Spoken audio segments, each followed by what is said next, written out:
अस्सलाम वालेकुम जी। आज की वीडियो हम बात करेंगे कि जो पिछले कुछ दिनों में ये बात हो रही है कि हम जंग करें, पूरी कौम जो पम्प्ड अप है और कह रहे हैं कि हम बिल्कुल अब जो कुछ होगा हम अपनी जान देने के लिए तैयार हैं। ये जज्बा किसी हद तक वतनीयत का जज्बा किसी हद तक ठीक भी है और गलत भी है, लेकिन इसके अलावा जो जंग के हमारे यहाँ जो जंग है, ये जो होने वाली जंग है जो इंडिया पाकिस्तान की है, इसके कुछ ग्लोबल इम्पैक्ट्स भी हैं। कुछ इम्पैक्ट्स वो हैं जो सिर्फ हमारे कंट्रीज तक रहेंगे। इन सारे इम्पैक्ट्स को देखना चाहिए कि होगा क्या, क्योंकि हम दोनों न्यूक्लियर पावर्स हैं। और जब भी कोई वार स्टार्ट होती है, अभी हम एक कन्वेंशनल वार की तरफ जा रहे हैं, अभी हम न्यूक्लियर वार की तरफ नहीं जा रहे।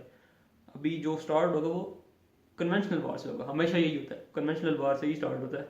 और अगर इन केस आप न्यूक्लियर पावर हैं तो उसके बाद फिर न्यूक्लियर पावर को भी यूज़ किया जा सकता है। जिस तरह से हिरोशिमा नागासाकी में हुआ था, 5 साल कन्वेंशनल वार रही, उसके बाद नेक्स्ट जो स्टेप था वो आपने देखा क्या हुआ। उसके बाद फिर एक हिस्ट्री बनी एंड हिरोशिमा नागासाकी वाली जो वाक़या था वो हुआ उसके बाद। लेकिन जो उसमें मेन चीज़ डिस्कस करने वाली वो ये है कि दो चीज़ें होती हैं जब भी जंग स्टार्ट होती है। एक तो ये होती है कि आप जंग स्टार्ट हुई है, उसके बाद ख़त्म होने का नाम ही नहीं ले रही, ठीक है, जिस तरह से वहाँ पे हुआ था। उसके बाद क्या होता है, अपनी ताकत का इस्तेमाल किया जाता है, जिस तरह से हिरोशिमा में हुआ था।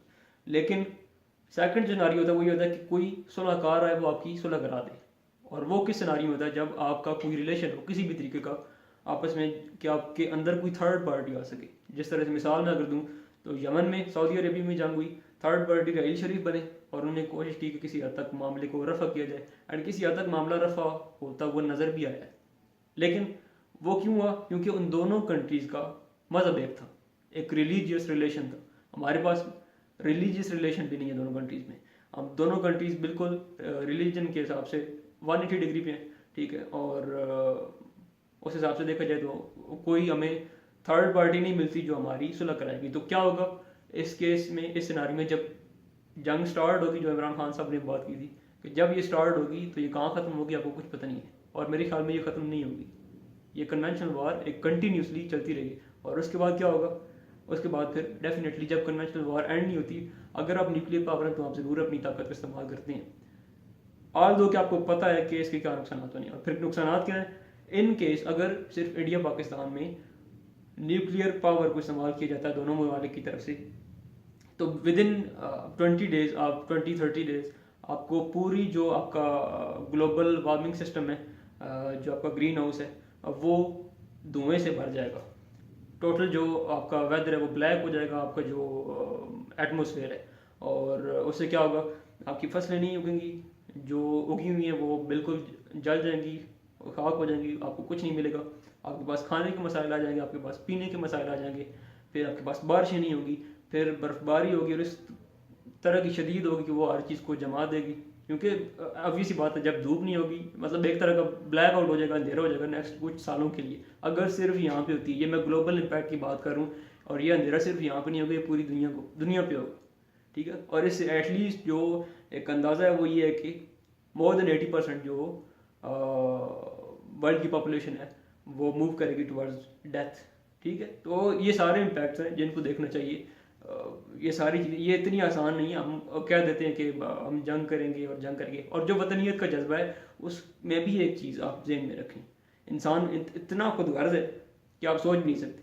वो किस तरह से, अभी हम कह रहे हैं, मैं एक छोटी सी आपको मिसाल देता हूँ। अभी हम कह रहे हैं कि ये अब शायद कई लोगों को ये बात गलत भी लगेगी, बट बहरहाल मैं अपना पॉइंट ऑफ व्यू शेयर कर रहा हूँ। अभी हम ये कह रहे हैं कि हम वतन के लिए दे देंगे, जान दे देंगे, ये कर देंगे, वो कर देंगे। एट अगर आप ये कंसिडर करो कि जो आपका कंट्री है वो आपको सपोर्ट करना छोड़ देता है, वो आपके लिए फसलें उगाना छोड़ देता है, वो आपको खुराक मुहैया करना छोड़ देता है, जिस तरह से आपको थर में होता हुआ नजर आ रहा है, ठीक है। इन केस अगर आपको पूरे कंट्री में कैद की सूरत पैदा हो जाए तो फिर आप क्या करोगे?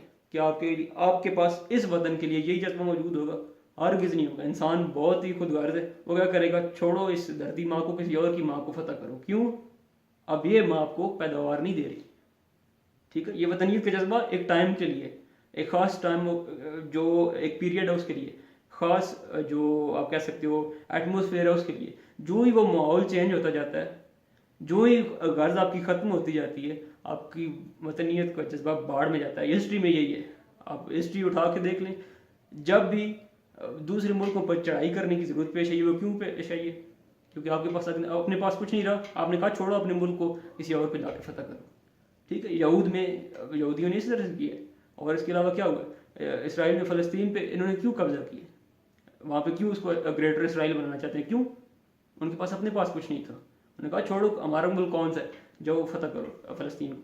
तो ये सारी चीज़ें हैं, इस चीज़ उठा के देख लें। फिर आपका जो कॉलोनियल सिस्टम है जो आपको नज़र आ रहा है, जो अमेरिका का बनाया हुआ है, जिसमें आप एक एग्जांपल दूँ तो एक बुक है, ये मेरे पीछे अभी पढ़ी हुई है, वाई नेशंस फेयर, ये मैंने रिसेंटली पढ़ी है। इस बुक में 2 शहरों का सिनारियो बताया गया। एक का नाम है मेरे ख्याल में नोगेल्स एरिजोना, और सेकंड जो है वो नोगेल्स सोनोरा। ये 2 जो है वो शहर है, और दोनों की जो अब बिल्कुल सिर्फ एक लाइन का फ़र्क है, इधर नोगेल्स एरिजोना है, इधर नोगेल्स सोनोरा है। ये साउथ अमेरिका के साथ जो है वो जाके टच करते हैं। एक शहर अमेरिका का है, दूसरा मैक्सिको का है।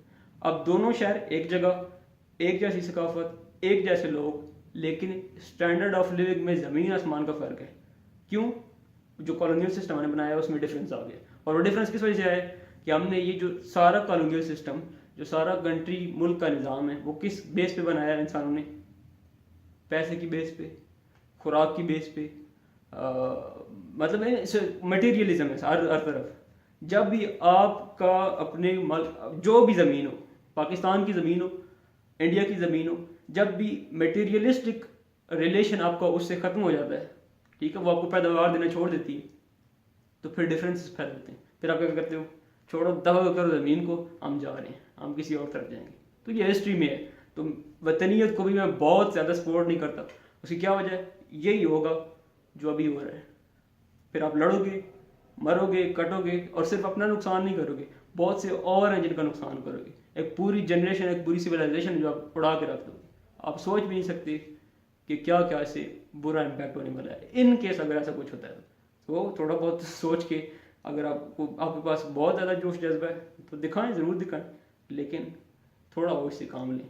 ये ज़रूर सोचें कि इसका ग्लोबल इम्पैक्ट क्या होगा। हमने सोशल मीडिया पे इसको इतना उठाया हुआ है जंगों के, हमने तो जंग करनी ही करनी है, इसके बगैर तो हम रह नहीं सकते। ठीक है, खुदा का वास्ता है, थोड़ा इस पर गौर करें। दोनों मुल्कों को करना चाहिए, सिर्फ मैं पाकिस्तान की बात नहीं कर रहा, दोनों मुल्कों को करना चाहिए। इंडिया में भी, पाकिस्तान में भी सोचे कि अगर आप लड़ेंगे तो इससे और कितने मरेंगे। अपनी तो आप बात छोड़ें, आप तो मरेंगे ही मरेंगे ना, इसके अलावा जो बाकी हैं उनका क्या कसूर है? अगर आपकी लड़ाई की वजह से तुर्की में एक बंदा बैठा मर रहा है तो उसका क्या कसूर है बेचारे का? ठीक है, सो कन्वेंशनल वार शुरू होगी, शुरुआत कन्वेंशनल से ही होगी, लेकिन मैं आपको बता रहा हूँ कि कन्वेंशनल वार ख़त्म होने का कोई तरीका ही नहीं है आपके पास। कोई आपके पास बंदा नहीं है जो आपकी सुलह करवाए या इस कन्वेंशनल वार को ख़त्म करवाए। ये कन्वेंशनल वार अगर शुरू हुई तो ये ख़त्म कहाँ पे होगी? न्यूक्लियर पे। और न्यूक्लियर पे आपके पास दोनों आप न्यूक्लियर पावर्स हैं, ये भी प्रॉब्लम है। नागासाकी वाली क्यों ख़त्म हो गई थी? क्योंकि वहाँ पे सिर्फ एक सुपर पावर थी। जापान वाले उस वक्त सुपर पावर नहीं थे। ठीक है, अगर वो उस वक्त सुपर पावर होते तो वो न्यूक्लियर वार ऐसी शुरू हो जानी थी कि न्यूक्लियर वार ही ख़त्म ना होती हो, और हमारी जो सिविलाइजेशन है वो उसी टाइम पे ही ख़त्म हो जाती।